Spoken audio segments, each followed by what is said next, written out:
Hi everyone, welcome to this little video on the distance formula. What I'm going to look at here is a numerical example to start, and then we're going to look at a more generalized example to help us come up with a formula that you can use for finding the length of a line joining 2 points or the space between 2 points when they are described using two-dimensional coordinates.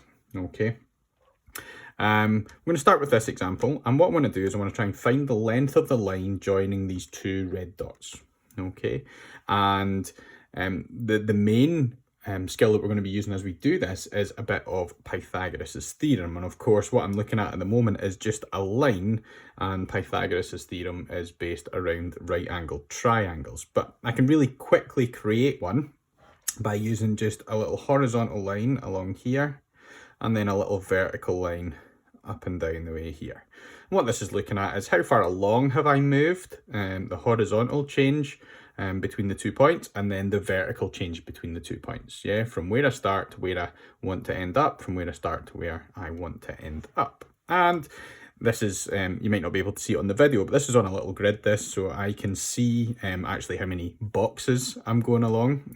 So if I wanted to count the boxes along the way, I can see that it's 1, 2, 3 boxes along the way, and I can see that it's 1, 2, 3, 4 boxes up the way. Okay, but we want to look at a slightly more sophisticated approach than that. Actually using the coordinates themselves. So if we take the x coordinates from both, let's maybe just call this one x1 and this one x2. If I take the two x coordinates, then it's the difference between these coordinates that gets me the length of this side. Yeah, if I start 2 units along and I end up 5 units along, then in total I've gone 3 units along the way. Yeah, so this side here is actually worked out by doing like 5 subtract 2. Yeah, the difference between the coordinates is the change that I've made. Okay, so this side is 3 units long, and we can do something similar with the vertical change. I get up to 5 from starting at 1, so this side here is like 5, take away the 1, the difference between the y coordinates, and again, if I wanted some notation, I could call this one y1, this one y2, and that means that this side is of length 4. Okay, so I've got a right angled triangle. We know this is a right angle because this line is horizontal and this line is vertical, and we know that that makes a right angle, that these lines are perpendicular. Okay, so now I've got a triangle, it's right angled, and I know 2 sides. So I'm going to be trying to find the length of the hypotenuse.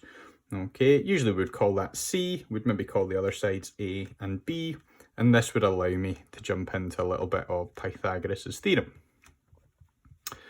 Okay, so I've got his theorem, says that the square of this side is equal to the square of these 2 sides that I know added together. So c squared is equal to a squared plus b squared. So c squared is equal to 3 squared plus 4 squared. You can do that mentally, you can do it on your calculator. We get 9 plus 16, which gives me 25. And then c, the actual length of c, is equal to the square root of this 25, yeah? We don't want the square of c, we just want how long c is as a length, and we get that it's 5 units in this particular case. Okay, so 3 units along, 4 units up, gives me a diagonal length of 5 units. Okay, so that's the distance between those 2 points. And that's numerical example.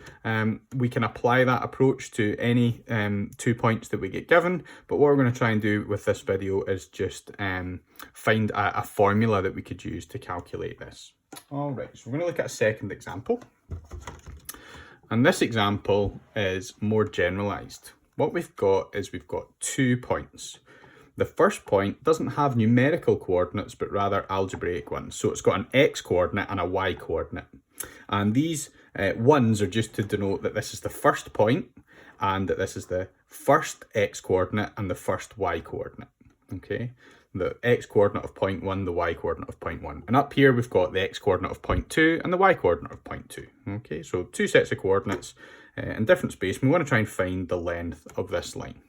And I think whenever you're trying to come up with a generalized rule, it's really helpful if you think about what you did with a numerical example and try and replicate those same steps with a generalized example. So one of the first things that we did over here was we created our little right angled triangle, and then we started to work out the length of the side. So we're going to do the same thing here and see if we can work out the length of the horizontal change and the vertical change, except using algebra as opposed to numbers. Okay, so let's mark it on. Here's my horizontal change, and here's my vertical change. This creates my right angled triangle, and of course I'm still going to be trying to find the length of this hypotenuse over here, but what we're looking for at the moment is the length of the horizontal side and the vertical side. Okay, so again, I'm just going to have a quick look back at what we did. We said, right, well, I could count the boxes, but that's not helpful in an algebraic example. So if we have a little look at this one, we just took the numbers, so the x coordinates, because we're talking about the x direction, the horizontal direction, and we subtracted those. So 5 take away 2 gave me that length of 3. So in this case, whatever these numbers are, we're trying to find the difference between them. Okay, we're trying to find the difference between these numbers. So if I want to find the difference between two things, I'm going to do a subtraction. So I'm going to take the x2 coordinate and I'm going to subtract the x1 coordinate. And that's going to get me the length of that side. Again, let's just check that that worked in the last case. So the length of this side was 3. We counted it as boxes. Take this coordinate, subtract that one. 5 take away 2 gets me 3. Yeah, this coordinate, subtract that one, gets me this length. Except now I've got an algebraic expression for that. Okay, similar thing over here. Have a quick think about it. What do you think it might be? Yeah, we're looking for vertical change here.